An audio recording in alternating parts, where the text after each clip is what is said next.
If you don't feel comfortable, but you think it's something you want to do, start with a little amount of money. See how this works. Quote, are you willing to risk $2,000? Now, $2,000 isn't going to allow you to do what we're doing with it, but it will get your feet wet.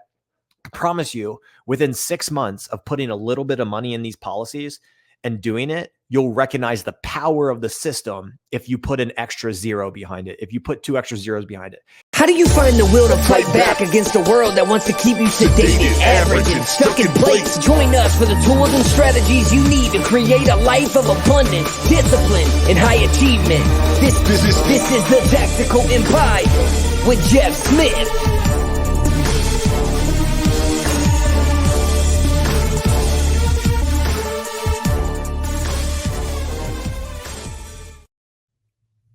Welcome to another edition of the Tactical Empire. I'm here with Sean. How you doing, man? God damn, our intro is so loud. For those of you that don't know, we record that intro at the start and my volume is always super fucking high. And so that hits with the doom and I like jump back. So I'm glad we don't record our reactions to the intro.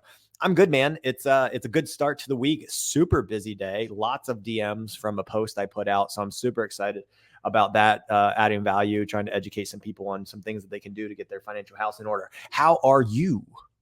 I'm fantastic, my man. Fantastic. I finally feel a semblance of like organization to my life since we've been on the road 7 weeks now. And I feel like I'm getting my feet underneath me. The first few stops were shorter.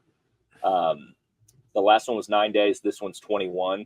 And so like these longer stops allow me to kind of establish a routine and get into my groove. So I'm as good as I've been in 3 months at least, man. Feeling good, sleeping well. Life's good. Awesome. Love it, man. Love it. We're going to bring up a topic that is near to dear to our hearts. We have a few episodes on it, but I'm going to come at it hopefully from a different angle today, which is what I'm trying to do with some of our main topics over the past couple episodes. And that topic, don't leave the podcast, y'all. That topic is infinite banking. I'm going to try and have some fun with it today because I have my web browser pulled up. And I believe it's Google Chrome. So when you start to type in a sentence at the top, it likes to try and finish that sentence for you. So ladies and gentlemen, I'm typing in, is infinite banking? And here are the first options that come up.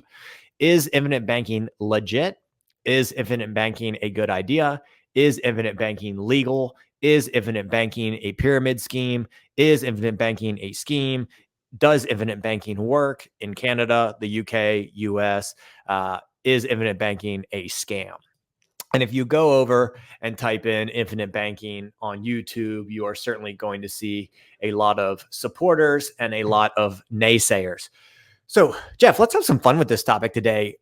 The question I'm going to ask you is, why do people think infinite banking is a scam?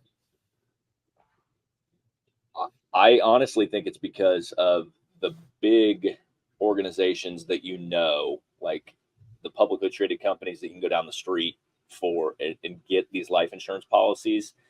It's lack of education. I mean, that's the bottom line. So like if I'm your agent, you come to me and I'm Joe Blow from Country Companies or something like that. And you're like, write me a life insurance policy. And I'm going to say, well, what kind do you want? Blah, blah, blah. And you say whole life. I heard it's great. I want to build an infinite banking system. They're going to write you one that is heavily leveraged in the future value, the death benefit side of things, and which is fine if that's what you're looking for. But they're also heavily commissioned for that. And part of the reason that people don't know a lot about these, I mean, I literally can tell you at least 5 conversations I've had with licensed Northwestern Mutual agents who have spent 10 to 20 years in the company that have no idea what I'm talking about when I talk about infinite banking. And they think it's just like the education system. They get in the pipeline, they get educated from their company, and they are very myopic in their view of things. And so the fact of the matter is that they usually write the policies wrong. They usually heavily incentivize them on their end at the beginning, which limits your cash value. And then you're unable to really take advantage of them the way that we design them and we show people how to use them. Yeah. I think that answer is one of the correct of many correct answers. At the end of the day, we're not going to define infinite banking. We're not going to define the different types of policies. You can go back and listen to other episodes or hit us up individually. I'd love to educate some people. But you're right. From an agent side of things, there are tons of agents that have not been educated on it, or they think they know it and they don't know it. The consumers, we talk about abdication. You don't want to abdicate things in your life, but infinite banking, even though when you understand it is a simple concept because it's the flow of money, it is a hard concept to grasp your mind to, because here's one of the issues and why it sounds like a scam. It sounds too good to be true. Ultimately, 100%. the things that you can do with it. So from a consumer side, a consumer may know, hey, I've watched a few videos. I have a mentor that does it. It sounds awesome. I want to do it. And guys, I was in this shoes because Jeff taught me it. I went to an agent. I said, I want a life insurance policy that has high cash value that I can leverage. They sent me an illustration and I had no clue what I was looking at. Luckily, I had a meetup with Jeff like a month later. So I waited and I brought this illustration. And within 3 seconds, you told me that's a shitty policy for what you want to do. Don't do it. If I hadn't handed it to you and I just trusted the agent, I would have got in it. Right. And it was a whole life policy. So it was the right category of product. It wasn't the right product in that category. Another reason why it's scammy for people that have a little bit on the education side of it is maybe they did go down that rabbit hole. And I think there's two main types of policies that people get that are mistaken. Is yes, they get the policy that's strictly for death benefit. So they have no cash value. So it doesn't work the way they thought it was going to work. The other thing, which unfortunately I've seen this a handful of times, and by a handful, I mean less than 5, with a few of the people that I did work with individually, I educated them and then I made my agent recommendation. And then they went with a family friend or a friend that was in the industry. And that friend, as you said, not only was the whole life insurance product heavily commissioned, there are other products that are tied to the stock market that are even higher commissions. And unfortunately, they put them in a life insurance product that was tied to the stock market. And that, again, in my opinion, is not the one that you want. But I think it sounds scammy ultimately because it sounds too good to be true. Yep. And that goes to where my mind was, which I'm going to circle back to your first answer. If it sounds too good to be true, why have I not heard of this before? Why are more people not doing it? And I think the answer to that question comes back to what you said. We have to think, who has the incentive for us not to know about this? Who has the incentive for us not to be in control of our money? Who has the incentive to trap our money in their products that they can use to build wealth? And Jeff, correct me if I'm wrong, the answer to that question is the banks and Wall Street. 100%. 100%. And some of the larger insurance carriers as well, that sell products. But yeah, I mean, ultimately the reason that people don't know about it is just like everything else in our education system. We've been fed certain knowledge, but like when I look around, when I was going down the rabbit hole on these, that like high early cash value, infinite banking system, and I was skeptical of it at the time. What I learned through my research was like, and this is just like everything else I've ever done in my life, is like, I'm always looking for models to figure out who's doing what. And when I looked around, some of the highest net worth people that I knew were using these policies. And I'm like, okay, so they're not dumb.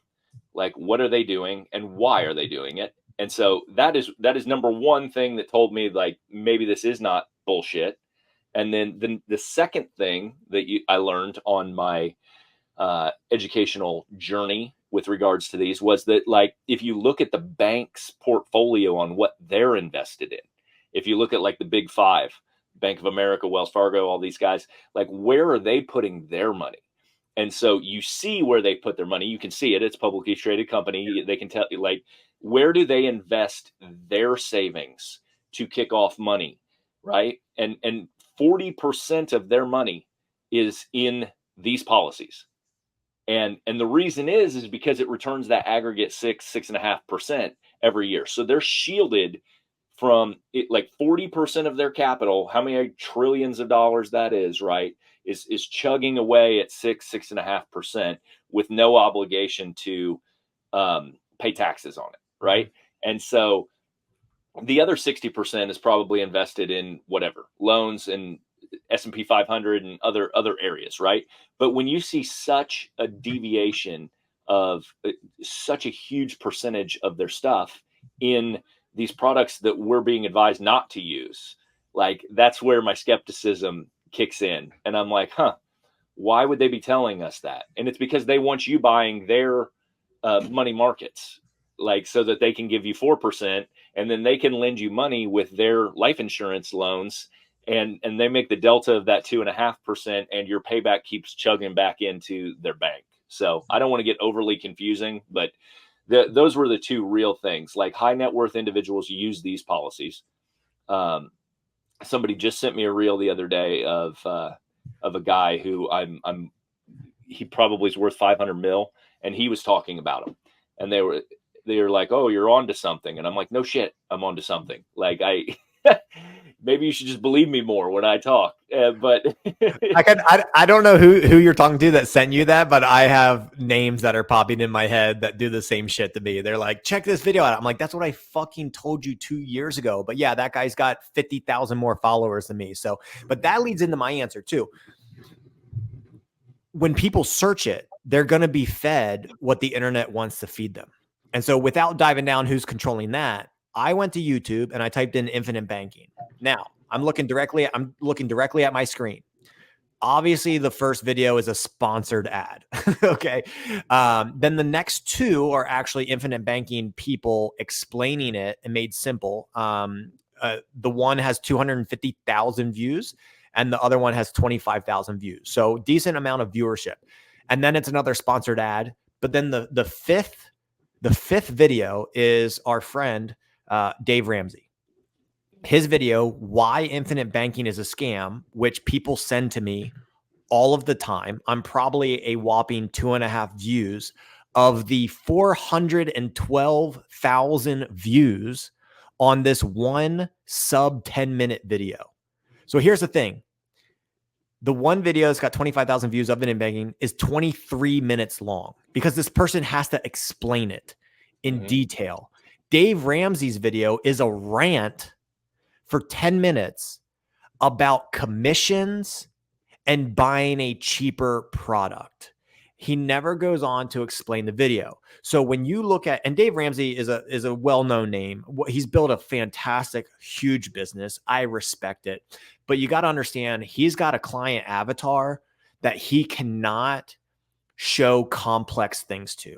He's helping people get out of debt. And in order to do that, he has to be super simple, super clear, and super consistent. So even if he gets exposed to more education, he cannot go back on years of content and say, oh, I was wrong. Oh, I'm right, unless you're in this other situation, because he has his 7-step process to get people to this utopia end result of being wealthy when they're 65. So unfortunately, I think a lot of people that might get exposed to infinite banking will search the topic on YouTube, which is like the #1 search engine now because people are consuming video. And unfortunately, one of the most popular videos is Dave Ramsey's Infinite Banking is a Scam, which is a 9-minute, 17-second rant of no substance, no detail, no actual education knowledge on the concept. The concept is different than the product. Both are important, but he talks about individual pieces of a product that is not the right product. And too many people will listen to that video. There, I did my education. Dave Ramsey, he's worth $400+ million.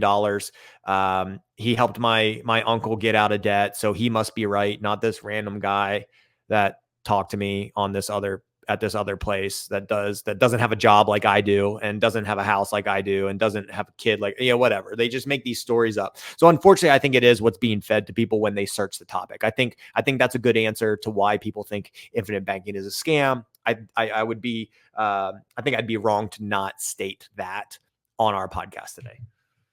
Yep.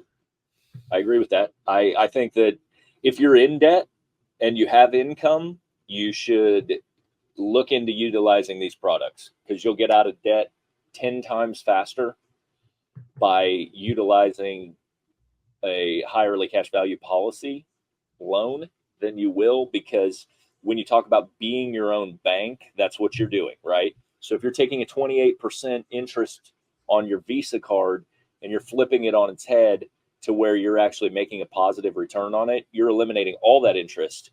And if you can still throw the same amount of principal on it each month that you are used to, let's say you're making $1,000 a month payment, something like that. If you can put the $1,000 a month into your policy for 2 or 3 months, you'll have 91% cash availability. Then you can turn it and start funneling that into your credit resolution, if you will, which will make it go away years faster than it otherwise would. Yeah. Yeah.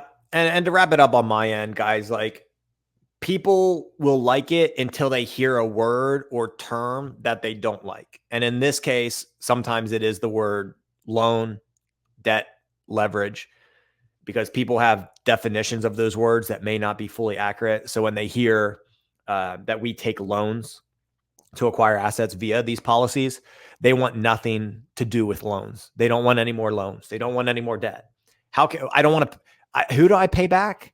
Wait, that loan is 5.5%. Yeah, but you're earning 6%. So I'm actually only earning 1%. And they don't understand the arbitrage there and how this is a winning situation. So again, not here to educate the people, but I think it is education is a part of it, and people aren't willing to dig through enough layers. But then I can combat that statement by what we say on other episodes, which is, if you don't feel comfortable, but you think it's something you want to do, start with a little amount of money. See how this works. Quote, are you willing to risk $2,000? Now, $2,000 isn't going to allow you to do what we're doing with it, but it will get your feet wet. I promise you, within 6 months of putting a little bit of money in these policies and doing it, you'll recognize the power of the system if you put an extra zero behind it, if you put 2 extra zeros behind it. And I'm going to go out on a limb here. I've been doing this for over 4 years. I have not met or seen a YouTube video of someone who was an infinite banking practitioner who, after a handful of years of doing it, decided it was wrong and a bad decision. Have you met, Jet, honest question here. Have you met, and you know a lot more people than I that have done this concept, but I've helped a lot of people I directed them in this concept. I've watched a lot of content. I have not watched one video of someone saying, hey, I did infinite banking for 10 years. I did it exactly this way. I had the right product. I acquired assets. And then I realized that it completely imploded. It was the worst decision of my life. Have you met anyone? No, never. Right. Never. I mean, everybody just buys more policies and increases their bank size. That's right. Like, that should be everybody's goal. Like, you get $1 million free and clear cash in these policies, and you can do whatever you want to do. So we're going to end it with this. People should surround themselves with the doers, not the naysayers. If you surround yourself with the people doing it, you will do as they do, and it will yield as they yield for them. And that is a recurring theme with the Tactical Empire.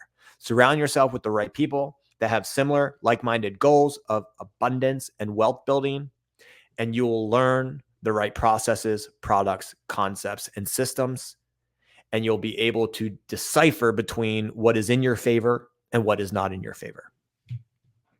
It's all about action. Action. Let's go. Have Jeff, a great week, guys. Hit us up in the Tactical Empire community. We'd love to have you in there. Ask your questions on infinite banking or whatever else topics you'd like. Have a kick-ass week, guys. Go out there and change your lives. Lead well in your community, and we will see you next week.